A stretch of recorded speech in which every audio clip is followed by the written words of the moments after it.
નમસ્કાર મિત્રો, અગાઉના લેક્ચરની અંદર આપણે દાખલા નંબર 12 સુધી જોયું હતું. આજે દાખલા નંબર 13 વિશેની થોડીક માહિતી આપીએ કે દરિયાની સપાટીથી 75 મીટર ઊંચી દીવાદાંડી પરથી, એટલે આપણે સમજી લઈએ કે ભાઈ એક દરિયાની સપાટી છે, આ દરિયાની સપાટી છે. દરિયાની સપાટી સમજીએ આપણે. દરિયાની સપાટીથી 75 મીટર ઊંચી દીવાદાંડી પરથી, આ દરિયાની સપાટીથી 75 મીટર ઊંચી એક દીવાદાંડી છે. અને દીવાદાંડી હંમેશા કેવી હશે? શિરોલંબ સ્થિતિમાં હશે. બરોબર? કેટલી છે? તો કે 75 મીટર છે. એટલે આ દીવાદાંડી છે, આ દીવાદાંડીની ઊંચાઈ 75 મીટરની છે. સમજો, દરિયાની સપાટીથી 75 મીટર ઊંચી દીવાદાંડી પરથી અવલોકન કરતા, આપણે અહીંયાથી અવલોકન કરવાનું છે મિત્રો. અત્યાર સુધી આપણે જમીન પરથી અવલોકન કરતા હતા ને, આપણો પદાર્થ આપણા કરતા ઉપર હતો એટલે ઉત્સેદ કોણ બનતો હતો. હવે તમારે ઉપરથી અવલોકન કરવાનું છે અને નીચે તમારે જોવાનું છે. એટલે પદાર્થ તમારા કરતા નીચે આવ્યો, પદાર્થ તમારા કરતા નીચે આવ્યો એટલે અવષેદ કોણ બનશે. જોજો, તો 75 મીટર ઊંચી દીવાદાંડી પરથી અવલોકન કરતા દરિયામાં રહેલા બે વહાણ, એટલે અહીંયાથી અવલોકન કરો, જ્યાંથી તમે અવલોકન કરો ને એની સમક્ષ રેખા એક દોરવી પડે. અને દરિયામાં રહેલા આ બે વહાણો છે, આ પહેલું વહાણ છે અને આ બીજું વહાણ છે. આ રીતનું સમજી લઈએ આપણે. દરિયામાં રહેલા બે વહાણના અવષેદ કોણના માપ 30 અને 45 માલુમ પડે. અહીંથી અવલોકન કરો ને એટલે એક ખૂણો છે ને એ 30 નો માલુમ પડે છે અને બીજો ખૂણો જે છે, આ બીજો ખૂણો એ માલુમ પડે છે 45 નો. જ્યાંથી અવલોકન કરો ત્યાં તમારે ખૂણા બનાવવાના. દરિયામાં રહેલા બે વહાણના અવષેદ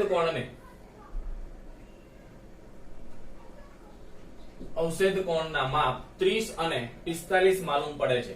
જો એક વહાણ બીજાની પાછળ હોય, એટલે એક વહાણ બીજાની પાછળ છે આ રીતે, તો બંને વહાણ દીવાદાંડીથી એક જ બાજુ પર આવેલા હોય. આ દીવાદાંડી છે, દીવાદાંડીથી એક જ બાજુ આવેલા હોય. આને નામ આપી દઈએ આપણે દીવાદાંડી. બરાબર છે? આ દીવાદાંડીથી એક જ બાજુ જાય છે. તો બંને વહાણ વચ્ચેનું અંતર મારે આ મેળવવાનું છે, બંને વહાણ વચ્ચેનું અંતર. તો હું નામકરણ કરી દઉં. આને A લઈ લઉં, આ B, આ C અને આ D છે. એટલે મારે CD નું માપ મેળવવાનું છે છોકરાઓ. આપણે ખૂણો ભલે ઉપર બનાવ્યો પણ એને લાવવાનો ક્યાં? 30. તો આ જે ખૂણાની જોડ છે, યુગ્મ કોણની જોડ, આ 30 છે એટલે આ પણ કેટલાનો થશે? 30 નો થશે. આ 45 છે એટલે આ કેમ 45 નો થશે? તો તમને પ્રશ્ન થશે કે ભાઈ સાહેબે કેમ આ 30 અને આ 45 ની પસંદગી કરી, આને કેમ 30 નો લીધો, આને કેમ 45 નો લીધો? કારણ કે જેમ તમે દીવાદાંડીની નજીક જશો એમ ખૂણાનું માપ વધતું જાય. જો અહીં 90 નો ખૂણો થાય, અને જેમ તમે દીવાદાંડીથી દૂર જશો એમ ખૂણાનું માપ ઘટતું જાય. સમજાય છે? તો બે ત્રિકોણ થશે, ABC અને બીજો ત્રિકોણ ABD. પહેલા આપણે નામકરણ કરી દઈએ.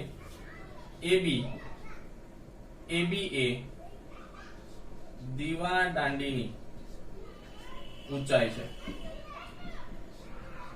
કેટલી છે? તો કે AB is equal to 75 metre. બિંદુ A પરથી અવલોકન કરતા, બિંદુ A પરથી અવલોકન કરતા વહાણ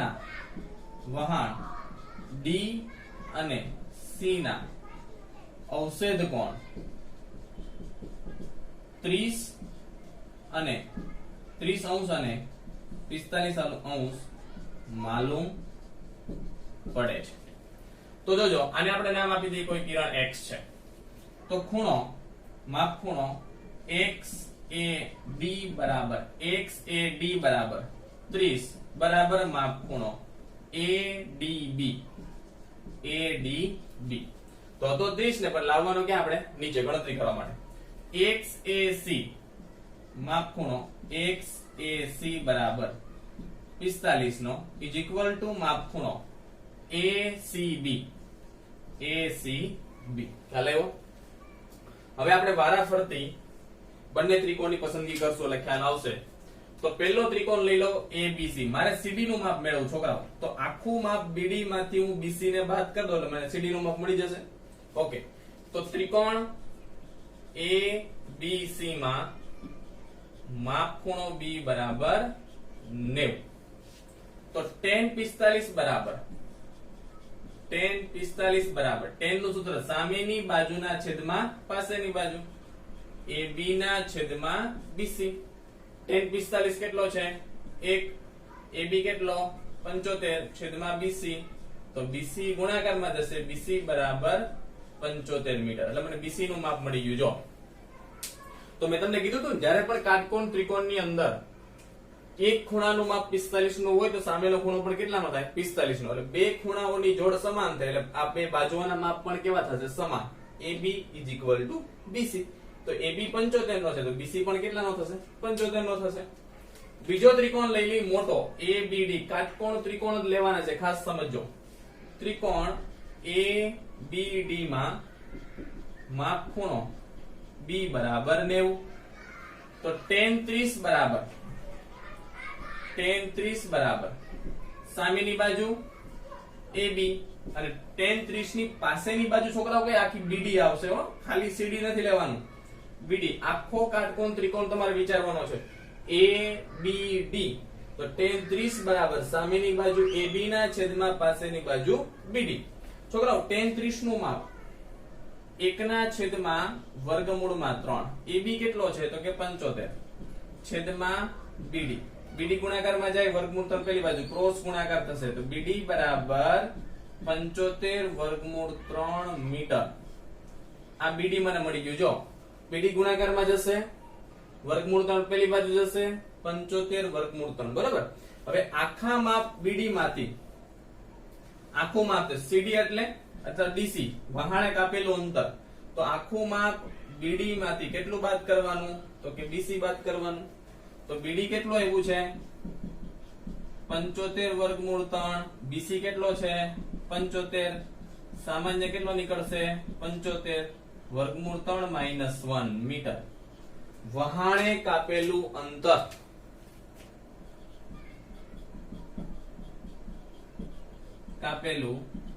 અંતર 75 કૌંસમાં વર્ગમૂળ 3 -1 મીટર છે. ખ્યાલ આવે મારી વાત?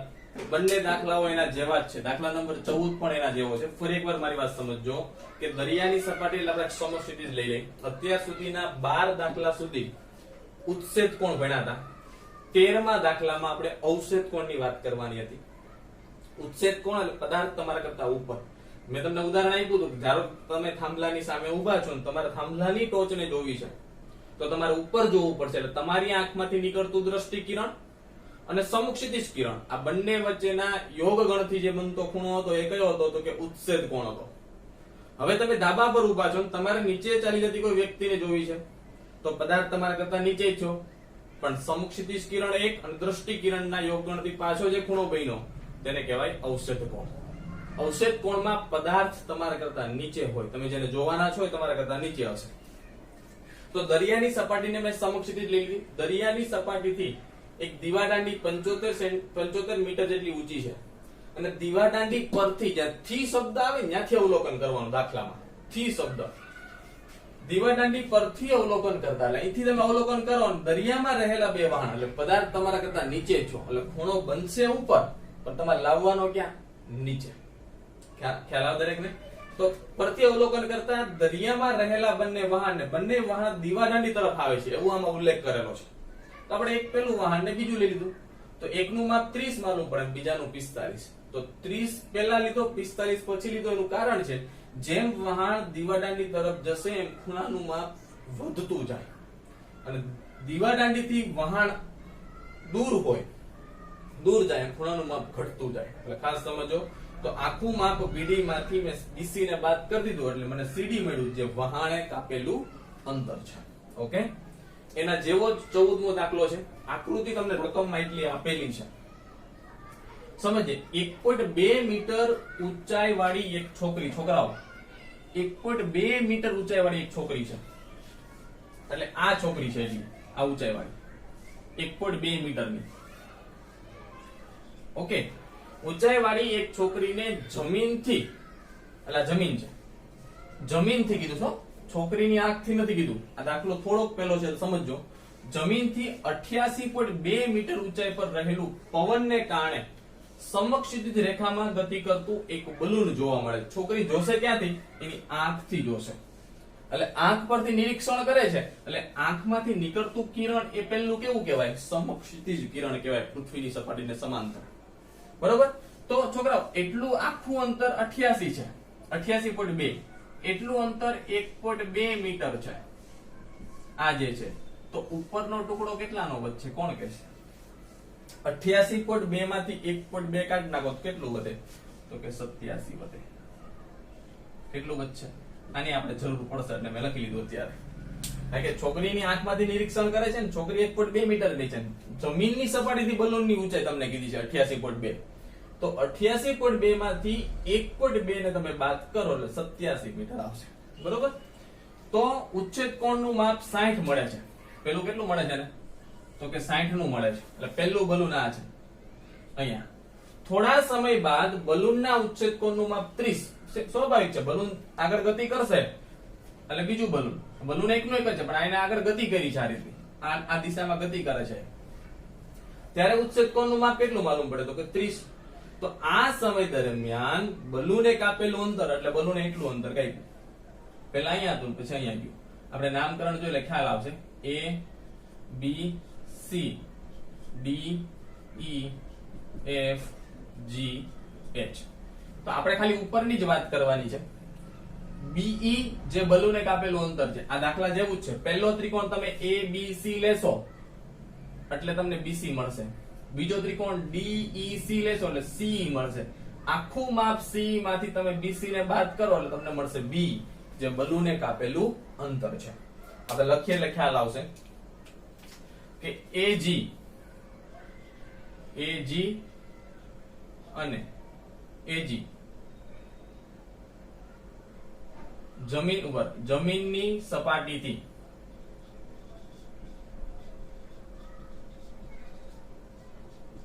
બલૂનની ઊંચાઈ કેટલી છે?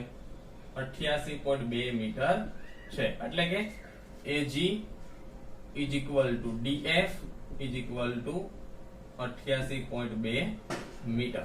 બરોબર છે? CH છોકરીની ઊંચાઈ 1.2 મીટર છે. એટલે કોણ? તો કે CH બરાબર જેટલો CH એટલો કોણ થશે? EF થશે, is equal to 1.2 મીટર. તો છોકરાઓ DE કેટલો મળશે મને? D બરાબર આખું માપ DF માંથી EF ને બાદ કરું તો DE બરાબર DF કેટલો છે? 88.2 માંથી 1.2 જાય તો DE બરાબર 87. જેટલું માપ D નું છે એટલું જ માપ AB નું થાય. આ બધા મેં એટલા માટે લખ્યા કે આપને જરૂર પડશે આની. તો વારાફરતી બે ત્રિકોણ લઈએ. પહેલો ત્રિકોણ છે ABC.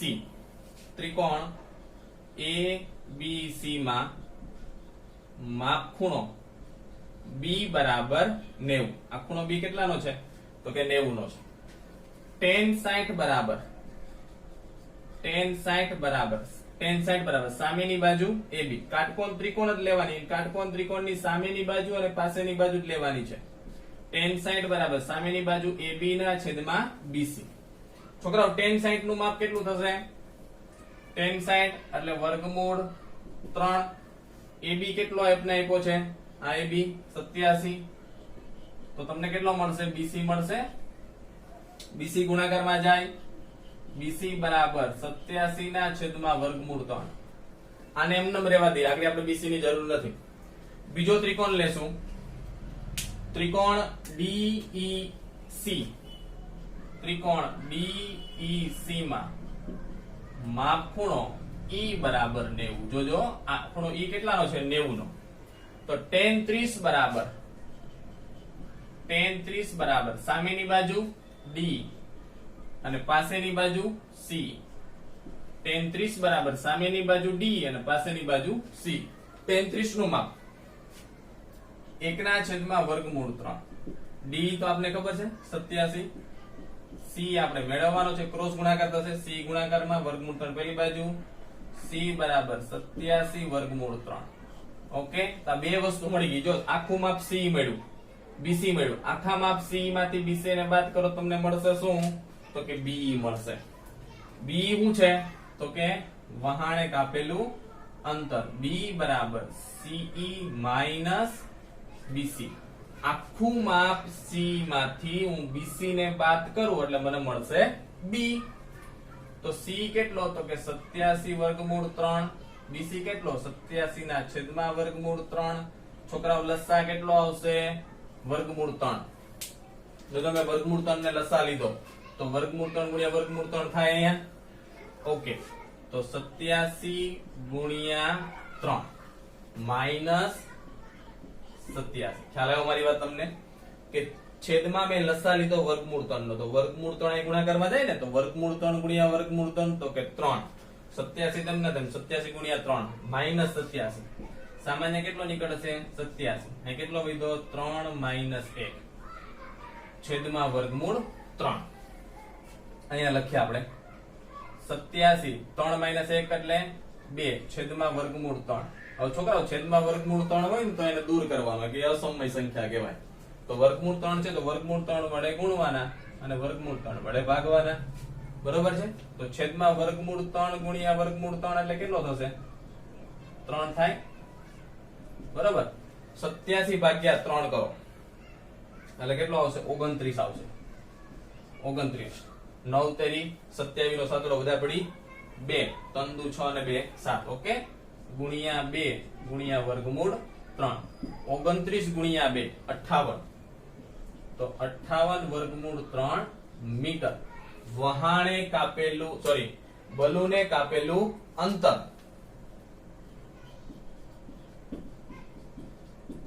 કાપેલું અંતર 58 વર્ગમૂળ 3 મીટર છે. ખ્યાલ આવ્યો દરેકને? એકદમ સિમ્પલ દાખલાઓ છે. બંને દાખલાઓ એક સાથે લેવાનું કારણ આ જ છે કે બંને સરખા જેવા છે. આમાં વહાણે કાપેલું અંતર અને આમાં બલૂને કાપેલું અંતર. પણ મિત્રો એક ખાસ યાદ રાખજો, અહીંયા 1.2 મીટર ઊંચાઈની એક છોકરી છે, એટલે એની આંખમાંથી નિરીક્ષણ કરે છે. આંખમાંથી નિરીક્ષણ કરે તો જમીનથી બલૂનની ઊંચાઈ 88.2 છે. તો તમારે 1.2 ને બાદ કરી દેવા પડે, કારણ કે કાટકોણ ત્રિકોણમાં જ્યાં ખૂણો બને ને એની સામેની બાજુ એની પાછળની બાજુ લેવાની હોય છે. તો એકદમ સિમ્પલ દાખલાઓ બંને છે. 13મો અને 14મો લખી લેજો દરેક.